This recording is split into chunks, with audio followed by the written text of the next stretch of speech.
If you're not familiar with Adam Smith, he was an 18th century Scottish economist and philosopher who wrote one of the most influential books in economic history, The Wealth of Nations. Even though it was written over 200 years ago, this book still holds valuable lessons for modern readers and can provide insights into the current state of the economy. In this video, we'll be discussing some of the key takeaways from The Wealth of Nations and how they can be applied to today's economy. We'll talk about concepts like the invisible hand, the division of labor, and the role of government in the economy. We'll also delve into some of the more specific ideas, such as the natural prices of goods, international trade, and the labor theory of value. So, if you're interested in understanding how our economy works and the ideas that have shaped it over the years, then this video is for you. So, sit back, relax, and let's dive into the world of Adam Smith and the Wealth of Nations, the concept of the invisible hand. Alright, let's dive into one of the most famous concepts from The Wealth of Nations, the invisible hand. The idea of the invisible hand is that individuals pursuing their own self-interest in a market economy can lead to an efficient and prosperous society without the need for government intervention. In other words, the invisible hand is a metaphor for the unseen force that guides the market to make the best decisions for society as a whole. Smith believed that the invisible hand would guide the market to produce the right amount of goods and services at the right price. He argued that when people are free to pursue their own self-interest, they will naturally choose to produce what is most profitable, which in turn will lead to the most efficient use of resources. Now, this concept has been widely debated over the years, with some economists seeing it as a powerful tool to explain how markets work, while others see it as unrealistic and overly optimistic. Some argue that the invisible hand may not always lead to the best outcomes for society, especially in cases of market failure.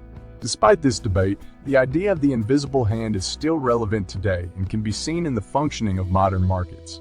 It's important to note that the invisible hand is not a guarantee for an optimal outcome, but rather a general tendency that can be observed in the market. The concept of the invisible hand is one of the most important ideas from The Wealth of Nations and is still widely debated today. It's a reminder that the economy is a complex system with many actors and forces at play, and that understanding how they interact is crucial for understanding the economy as a whole. The division of labor. Adam Smith believed that the division of labor was key to increasing productivity and efficiency in an economy. He argued that when individuals specialize in a specific task, they become more skilled and efficient at that task, which leads to greater output overall. For example, instead of one person making a whole shoe, different people specialize in different parts of the shoemaking process, such as cutting leather, stitching, and attaching soles. This way, each worker can focus on one task and become more efficient at it, resulting in more shoes being made overall. This concept of the division of labor can be seen in many modern industries. For example, in a car factory, different workers are responsible for different tasks, such as welding, painting, and assembling. This allows for a more efficient and productive process, with each worker becoming highly skilled in their specific task. It's important to note that the division of labor has its downsides as well. One of the most notable criticisms is that it can lead to worker alienation, where individuals feel disconnected from the final product and lose a sense of purpose in their work. Additionally, it can also lead to a decrease in the variety of skills of a worker. In conclusion, the division of labor is a key concept from The Wealth of Nations that emphasizes the importance of specialization and efficiency in an economy. The division of labor can be seen in many modern industries and has contributed to increased productivity and output. However, it's important to also consider the potential downsides of this concept, such as worker alienation and skill decrease. The role of government in the economy. In The Wealth of Nations, Smith argued for a limited role of government in the economy. He believed that the government's role should primarily be to protect property rights, enforce contracts, and provide public goods such as infrastructure and education. Smith believed that the less government intervention there is, the more efficiently the market will function. He saw government intervention as a hindrance to economic growth and prosperity. This perspective aligns with the idea of laissez-faire, which advocates for minimal government intervention in the economy. However, it's important to note that Smith's ideas on the role of government in the economy have been subject to criticisms and have evolved over time.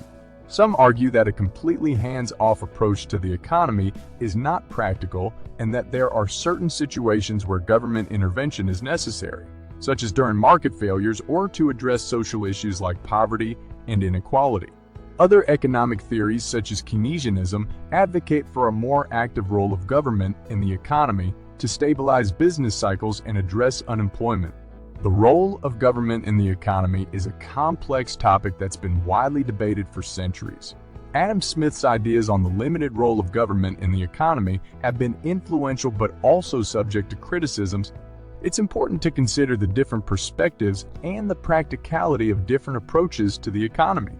Concept of the natural prices. Smith believed that prices of goods and services in a market economy will naturally gravitate towards a level that reflects the cost of production, including the cost of labor. He called these prices natural prices and argued that they are determined by the market forces of supply and demand. When the demand for a good or service is high and the supply is low, the natural price will be high. On the other hand, when the demand is low and the supply is high, the natural price will be low. Smith believed that these natural prices are the most efficient way for markets to allocate resources and that any attempt to artificially change prices through government intervention would lead to market inefficiency. However, this idea of natural prices has been subject to criticisms as well.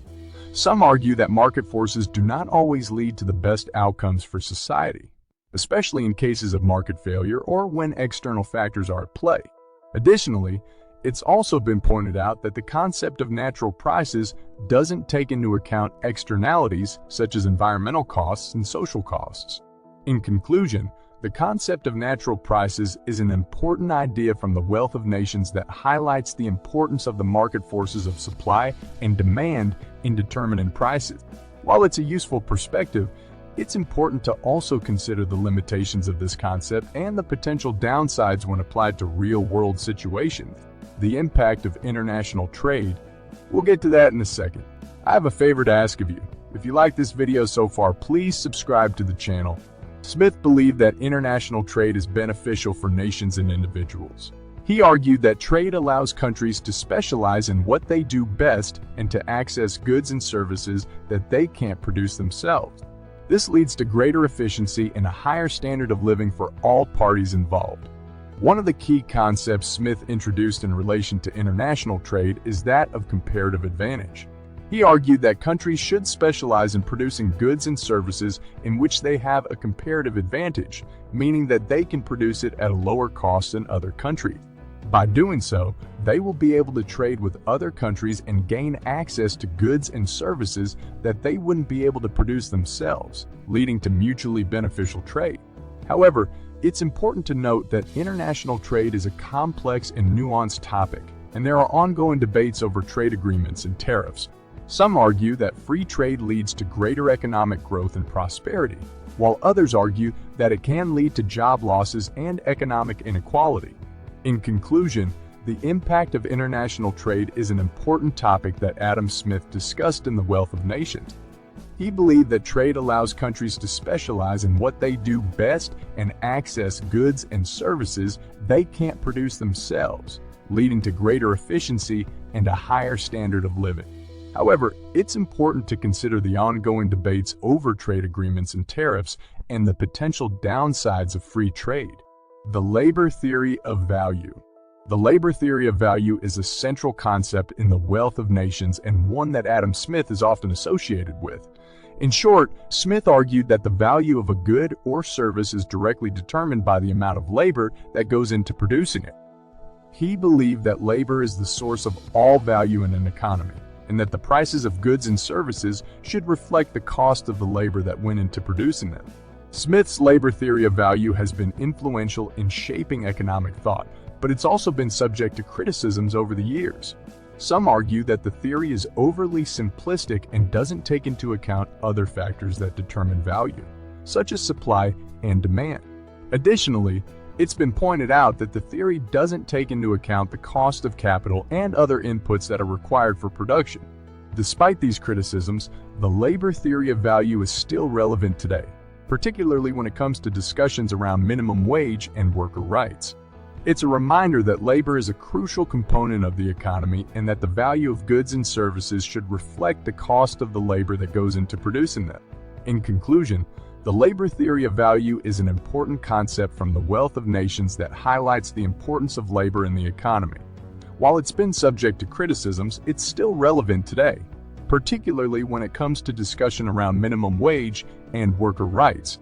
It's a reminder that labor is a crucial component of the economy and that the value of goods and services should reflect the cost of the labor that goes into producing them. The Wealth of Nations and its influence on economic thought.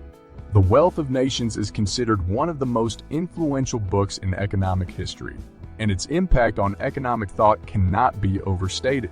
The book was published in 1776, the same year as the American Declaration of Independence, and it was a revolutionary work that challenged the prevailing mercantilist economic theories of the time. Adam Smith's ideas in The Wealth of Nations laid the foundation for the field of economics as we know it today. His theories on the invisible hand, division of labor, and the role of government in the economy have been adapted and built upon by later economists and continue to be studied and debated. Smith's work also had a significant impact on the development of classical economics, which dominated economic thought in the 19th century. His ideas on free trade and the benefits of specialization were particularly influential in shaping economic policy during the Industrial Revolution. However, it's important to note that Smith's ideas have also been subject to critiques and have evolved over time. Later economists, such as John Maynard Keynes, developed theories that challenged and built upon Smith's ideas, leading to the development of new economic schools of thought. In conclusion, The Wealth of Nations is a seminal work in economic history, and its influence on economic thought cannot be overstated. Adam Smith's ideas laid the foundation for the field of economics as we know it today and continue to be studied and debated. The book has been influential in shaping economic policy and continues to be relevant in understanding the economy. Throughout this video, we've discussed some of the key takeaways from The Wealth of Nations and how they can be applied to today's economy. We've talked about concepts like the invisible hand, the division of labor, the role of government in the economy, the natural prices, international trade, the labor theory of value, and the Wealth of Nations' influence on economic thought. It's important to remember that Smith's ideas were developed over 200 years ago, and while they continue to be relevant today, they are also subject to criticisms and have evolved over time. However, studying Smith's theories can provide valuable insights into the economy and how it works. In conclusion, Adam Smith's The Wealth of Nations is a seminal work in economic history that continues to be relevant and informative for understanding the economy. The concepts and ideas discussed in the book are still widely debated and studied by economists today, and it's important for anyone interested in understanding the economy to have a basic understanding of Smith's theories.